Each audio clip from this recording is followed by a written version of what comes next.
Right now at 10, what's being done about an increase in suicide attempts at the Dane County Jail? And the Prairie School District investigating a reported Blackface incident during one of its basketball games this weekend. From the Channel3000.com Alert Center, this is News 3 Now at 10. Thanks for joining us tonight. Topping the news at 10, the weather story. With tens of thousands of people in the area traveling this week, a winter storm could make a big impact, and that is a possibility starting tomorrow afternoon. Chief Meteorologist Gary Canalti with our first alert forecast in the Weather Center. Gary? You know, around here, Eric, it's going to be mainly rain, even a few thunderstorms and strong winds, which is still going to cause travel impacts. But right now, it looks like the best chances of seeing accumulating snow will be north and west of Wisconsin Dells, where a couple of inches may come down. But the farther north and west you go, from La Crosse over toward Eau Claire and the Twin Cities, they could be looking at more than half a foot of snow along with strong winds. Time-lapse from the WISC Skycam today showed cloudy skies and even a few sprinkles of rain this morning, but then we started to clear out toward this afternoon. However, clouds are moving back in, and we will see mostly cloudy skies for tomorrow. High temperatures topped out in the lower 50s. Now, we will still be in the 40s for tomorrow, but it'll be a windy mid-40s. Temperatures right now right around 40 or in the upper 30s. So look for skies to turn cloudy overnight. Rain will develop by mid tomorrow afternoon. High temperature at 45. And again, we could even see a couple of thunderstorms tomorrow night. I'll have more details on the impact of the storm and how strong the winds will get, as well as the second storm expected toward the end of the holiday weekend. And for all of your forecast and traffic needs this Thanksgiving travel season, download our Channel 3000 First Alert Weather and Traffic app. It is free right now in your app store of choice. The Dane County Jail is seeing a rise in attempted suicides. Madeline O'Neill spoke with the sheriff about this issue, and she tells us what he thinks they can do about it. Maddie? Well, Eric and Charlotte, Dane County Sheriff Dave Mahoney says more than 40% of the jail population deals with some level of mental illness. 80% have some kind of alcohol or drug abuse issues. Now, while its population is steady this year, the jail is on pace to hit a record number of attempted suicides since it began keeping track in 2013. I think it's the hopelessness. Journey mental health crisis worker Tegan Dahl says jail can heighten people's risk for suicide. The idea of being incarcerated can change your entire life. With a shortage of mental health professionals, Dahl says getting into treatment facilities that may better serve those with mental health issues can take days or weeks. When somebody gets in trouble and they come into contact with law enforcement, jail's the quickest way to place somebody. We have 72 sheriffs and 72 jails, and those 72 jails are the largest mental health institutions in our state. In 2013, Dane County Jail recorded 21 suicide attempts. That rose to 35 in 2014 before dropping to a low of 13 in 2017. But in 2018, that number rose to 41. And so far this year, the jail has tracked 39 attempted suicides. Ideally, we'd have more mental health options. Dane County Sheriff Dave Mahoney says, like an intermediate mental health facility. As things stand now, all inmates receive a mental health evaluation upon booking and are cared for by professionals.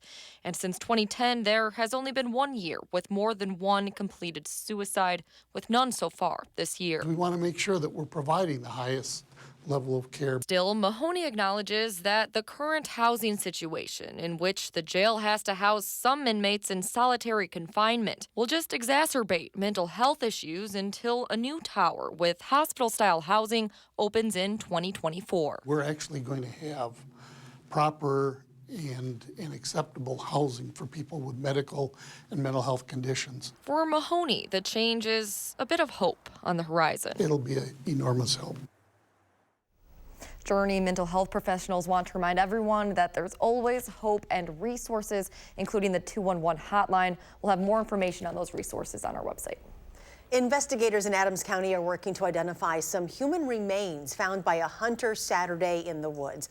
The DOJ won't say exactly where these remains were found, only saying in a rural wooded area of Adams County. Still no arrest tonight following a shootout on the east side yesterday. Police found 36 shell casings around an apartment complex on the 4500 block of Cottage Grove Road. The apartment building and a car were hit by gunfire. Police believe two groups of people started shooting at each other. No injuries have been reported. The Prairie School District is investigating after a student posted a picture on social media of themselves in blackface at Saturday's high school girls basketball game. Our Amanda Quintana is here tonight with what we know so far. Amanda? The school district says there's no excuse for this behavior and is also praising the students who had the courage to intervene. In the letter sent to parents this morning, the school district says the student who was a spectator didn't show up to the game with black face paint on, but applied it sometime during the game. Some of his fellow students spoke up and he eventually took the face paint off. The school district wouldn't go on camera today, but says the situation is being addressed, telling parents their policy prohibits anything deemed to be disruptive, distracting, provocative, provoking, and/or intimidating that has detrimental effect on the safe and educational atmosphere in the school environment. The letter also says no matter what the intent was, blackface brings up a racist, painful history for African Americans. The district provided a link to an article about the history of blackface created to demean and dehumanize African Americans. Amanda, thank you. A major ruling tonight that could have a big impact on the impeachment inquiry. A federal judge says former White House counsel Don McGahn must testify before the U.S. House.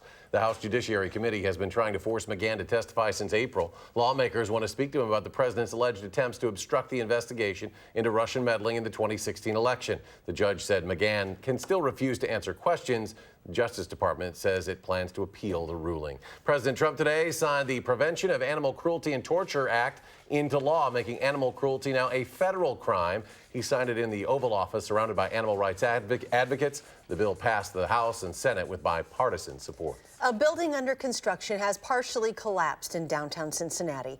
4 construction workers were hurt and another is feared to have died. They are still searching for a missing man.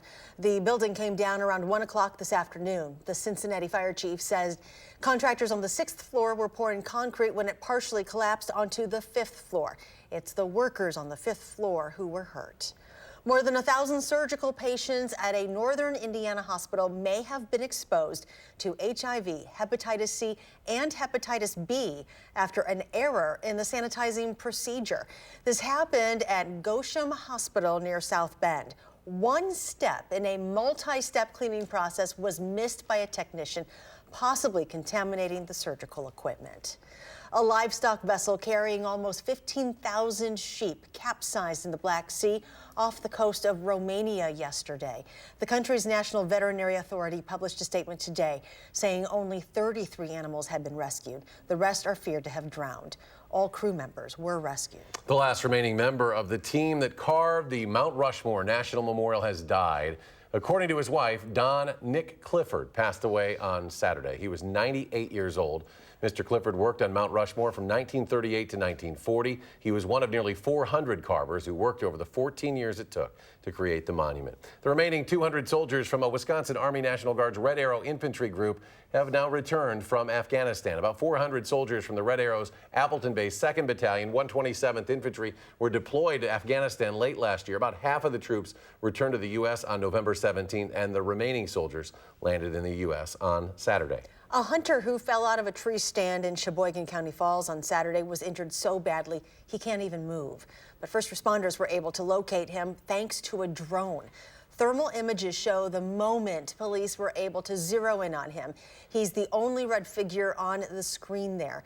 The injured hunter was treated and released from the hospital with a minor injury. As the gun hunting season continues, some trails remain restricted from hunters, starting at the Ice Age Junction at McKee Road and finishing in Prairie Moraine County Park. People are able to hike without the concern of gun hunters there.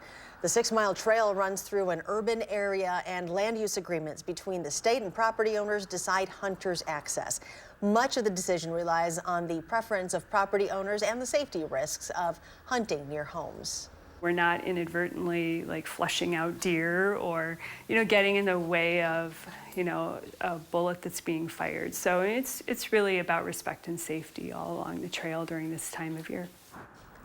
Ice Age Alliance officials say starting in October and throughout the hunting season, wear blaze orange when hiking and make sure your dog is too. Still to come, your forecast and how it may impact any Thanksgiving travel plans this week. But first, linking your diet to your mental health, how what you eat can have an impact on your mood. That's next at 10.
Welcome back. Should Thanksgiving Day be a cheat day from diets? According to a recent Harris poll, 59%. That's right, only 59% of Americans think so. More than half of Americans say the holiday is an excuse to stray from their diet and indulge a bit. But 44% of people say they do everything in their power to find healthy choices for their Turkey Day meal.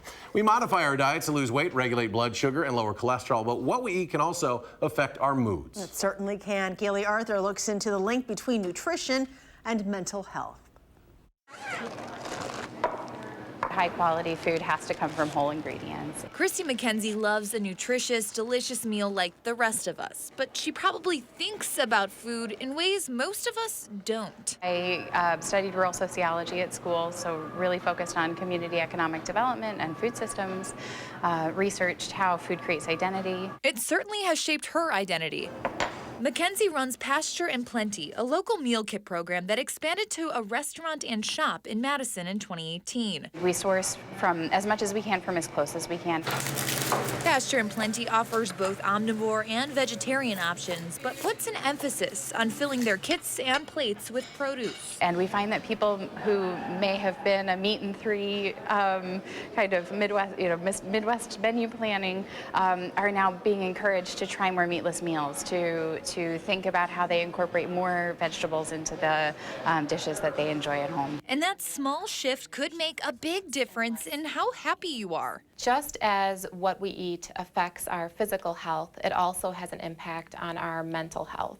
The field of nutritional psychiatry aims to find the impact of nutrition on the brain. Research is relatively new, but Patricia Larrabell, a registered dietitian and nutritionist at Unity Point Health Meriter, says there are certainly patterns that are emerging. Those people who eat more of a plant-based diet have lower rates of depressive symptoms than those people who are eating a more processed or Western diet. One 2017 study found that symptoms of people with moderate to severe depression improved when they received nutritional counseling sessions, ate more nutrient-dense foods, and limited processed items like sweets and fried food. And a host of other studies or reports have found promising connections between food and mood as well.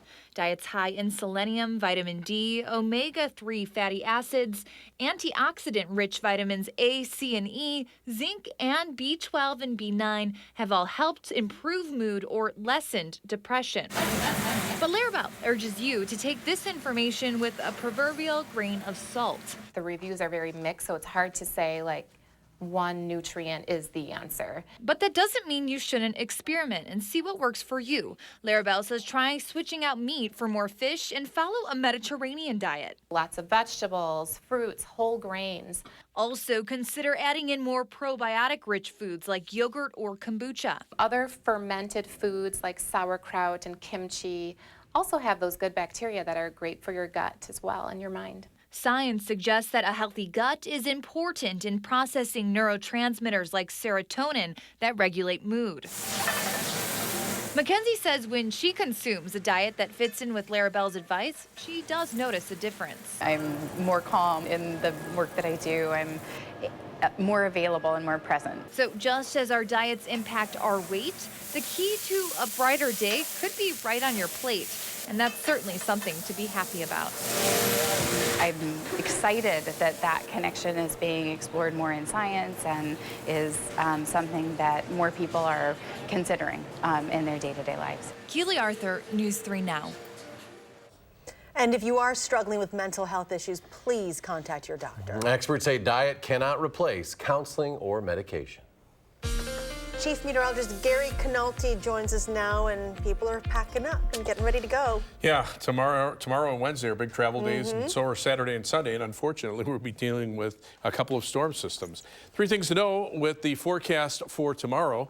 Look for basically cloudy skies and rain that will be developing. In fact, we could even see a couple of thunderstorms tomorrow night, but it'll be windy on Wednesday especially. We could see strong winds with wind gusts well over 40 miles per hour. That could impact travel as well as air travel. A lot of the strongest winds will be down across northern Illinois, including O'Hare and Midway airports in Chicago. And of course, the northern edge of this rain system will be snow, with heavy snow up toward the Twin Cities. And then Thanksgiving Day should be relatively quiet, some flurries in the afternoon, but there's the possibility for some freezing drizzle on Thursday night. Alert days remain in the forecast for Tuesday night into Wednesday morning. Snow mainly north of Wisconsin Dells, an inch or two there, but for the rest of us, it's wind, rain, a couple of thunderstorms, and those really strong wind gusts on Wednesday especially, and maybe a little bit of a mixture of rain or snow across this part of the area. Southeastern Wisconsin will probably just stay rain. We could see a little bit of snow mixed in, but nothing that would accumulate. That should all be north and west of Wisconsin Dells. And then as you head farther to the northwest, the swath of heavy snow through the Twin Cities, Eau Claire, up into Rhinelander, and then into upper Michigan, especially where the lake effect snows kick in. So winter storm warnings are in effect for this area here. Winter storm watches remain in effect for parts of Minnesota, as well as the entire UP of Michigan. Winter weather advisories in the La Crosse area and also north and west of Green Bay. On future track, notice the precipitation starting out tomorrow afternoon in the form of rain as temperatures actually rise overnight. I don't know if we'll get to 50, but then those temperatures will start to fall again. Precipitation will change over to snow on Wednesday morning, but by that time, the bulk of the precipitation should be away from Madison. So we might see just a little bit of a mix here, but again, the accumulating snows will stay to the north and west where temperatures will stay colder. And then, of course, the strong winds I was talking about, high wind watches in effect for parts of Iowa, Minnesota, or Iowa, Illinois, into Indiana and Michigan. This is future track winds beginning tomorrow or on Wednesday afternoon. And look at the strong winds. These are wind gusts perhaps as high as 40 to 50 miles per hour across northern Illinois, some gusts over 40 miles per hour in southern Wisconsin, and then those will wind down later on Wednesday evening. An alert day also in place for Sunday for light snow and windy conditions. Minor accumulations, maybe only a couple of inches, but with strong winds, that could impact travel. Notice by Friday evening, a mix of rain and snow, changing to rain on Saturday, and then back to snow on Sunday as the colder air wraps around that storm system, and that will also be accompanied by strong winds as well. So our forecast calls for skies to be mostly cloudy tonight. It should be quiet, low temperature dropping to 30 degrees. Then for tomorrow, cloudy skies. Morning will be dry, but rain will be developing by later in the afternoon with a high temperature of 45. And as we check out future track rainfall, could be looking at a half inch to almost an inch of rain in some spots before all is said and done. But it'll be in a liquid form here. The snow will be farther up toward the north and west. The 7 to 10 day forecast, again, relatively quiet for Thanksgiving, but there could be some flurries and maybe freezing drizzle Thursday night. And then the next storm system from Friday into Saturday, ending on Sunday. And then cold temperatures for the following week. Temperatures only upper 20s to around 30 degrees, a little taste of winter there. Oh. But December starts December. Yeah, that's true. On Sunday. I'm just thinking about the traveling. Yeah, safe travels Yeah. and getting the roads. Okay. Thank you. You're welcome. A lot of basketball tonight. The Badgers were in action, and Giannis was too. We've got the Bucks and the Badgers. Big night for Giannis. Stay tuned.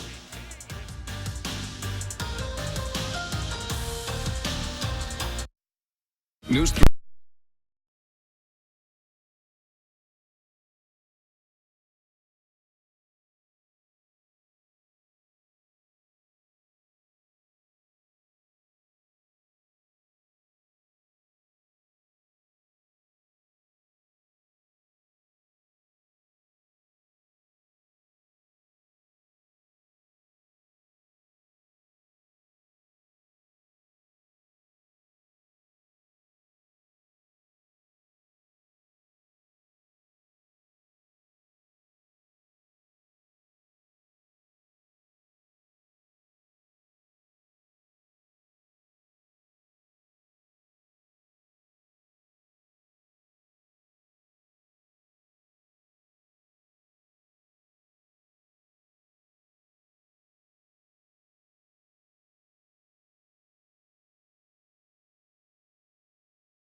The Badgers riding a 4-game win streak coming into tonight's Legends Classic. Now, the winner of tonight's game gets a chance at the championship tomorrow. Their opponent tonight, Richmond, is undefeated this season. Wisconsin, though, they've won their last 3 games by double digits, but Richmond, one of the top 3-point shooting teams in the country. But Kobe King showing off from distance, too. He had 10 points tonight.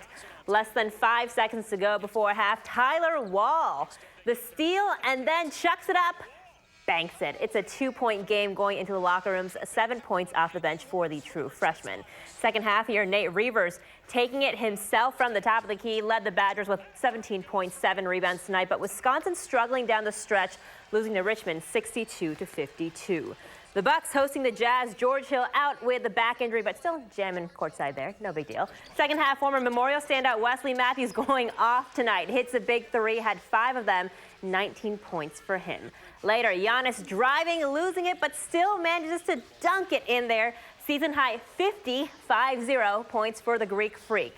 Less than 15 seconds left in the third quarter, so who you're going to go to? Pat Connaughton in the corner, 11 points off the bench. The Bucks win big, 122-118, the final score.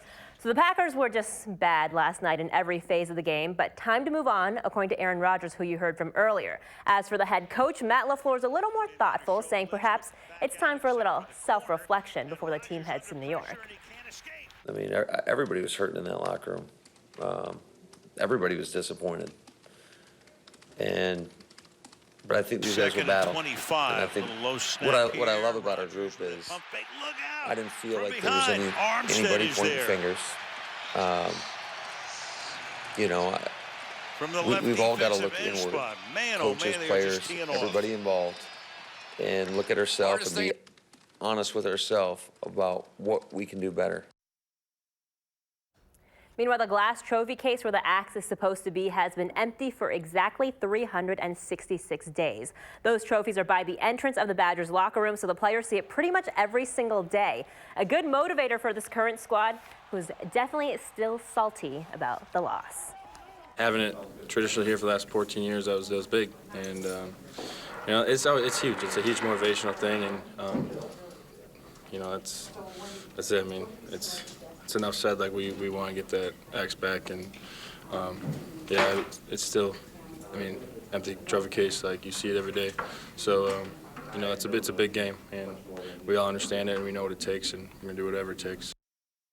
Finally tonight, this past Saturday was senior day for the Badger football team. And for those that don't know, it was senior day, if you will, for a member of our squad too. Jay Wilson has 2 weeks left in his illustrious 39 career in local sports. And well, the head football coach wanted to give his well wishes too for Jay's last home game at Camp Randall.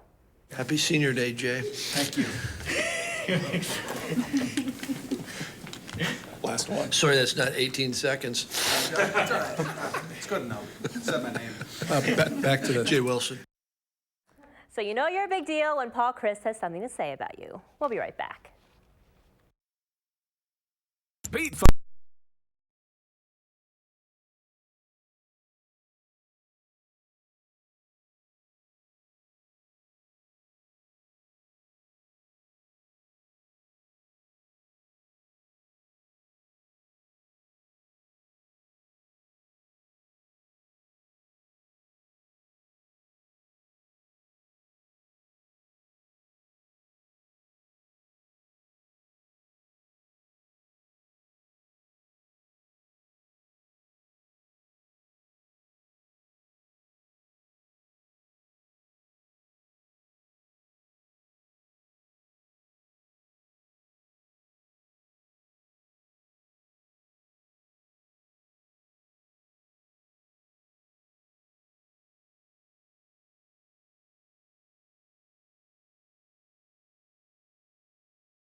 Gary's back. Final check of the forecast. A lot of travelers getting ready to head out. Yeah, quiet right now. Skies are cloudy. Temperatures upper 30s to around 40 degrees.